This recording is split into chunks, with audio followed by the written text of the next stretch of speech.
I've been an AD&D fan for ages, and of the newest world settings, the Dark Sun world of Athas seems to be the coolest, not only on paper, but also in its computer representation. You're right. Dark Sun Shattered Lands was one of the best RPGs for the PC last year, in my opinion. Now I and the rest of its fans can stop begging for a sequel because it's finally arrived. Wake of the Ravager is great, but boy is it tough. In the tradition of SSI sequels, Dark Sun 2 is basically more of the same game with a higher degree of difficulty. Your characters start at a higher level than they did in Shattered Lands, but the creatures they face are much tougher too, so it evens out. Well, in most places anyway. One of Dark Sun's finer points is its combat system, which in many ways resembles the one found in the old Gold Box games. The level of challenge in Wake of the Ravager is almost perfect. Long, drawn-out fights are common, and your characters will definitely get hurt, but you'll win enough fights to prevent you from getting overly frustrated. And exactly what are you fighting for in this game? Well, your party is recruited by an underground justice league called the Veiled Alliance. They need help protecting Tyr from the Dragon of Draxa and his cohorts. Yeah, you won't have any trouble finding things to kill and treasure to snarf.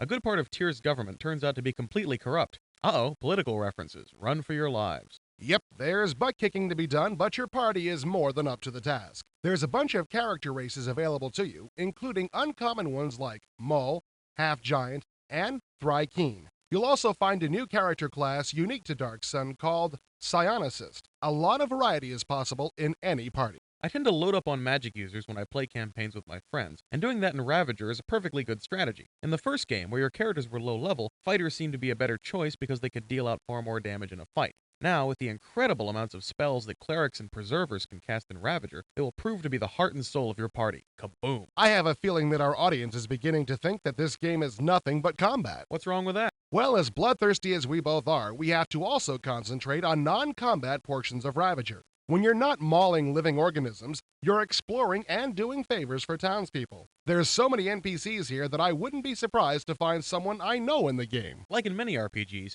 you'll do a lot of courier work, taking a note to somebody or spying on a secret meeting. Yeah, they're menial tasks and are kind of boring, but you'll progress in the game and gain new opportunities to kill things.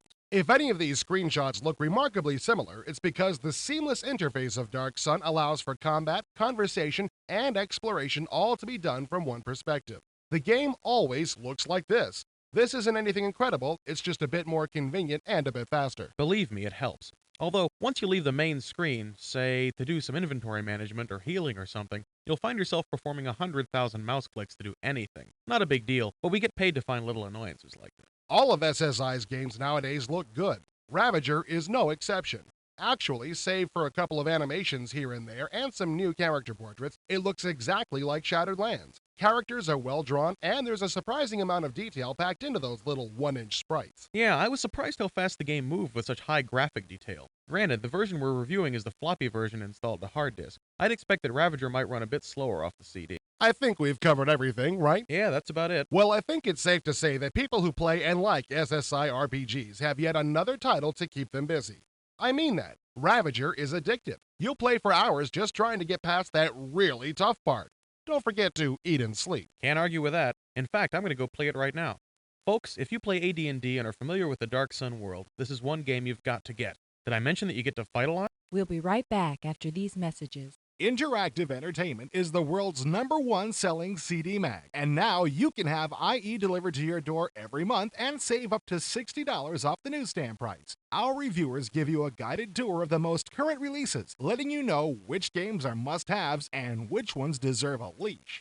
As a bonus, you'll get playable demos, all the best shareware releases, complete commercial games, and all the patches the paper magazines can only tell you about, all for less than $5 a month. Call today, 1-800-56-CD-MAG. And now, back to IE.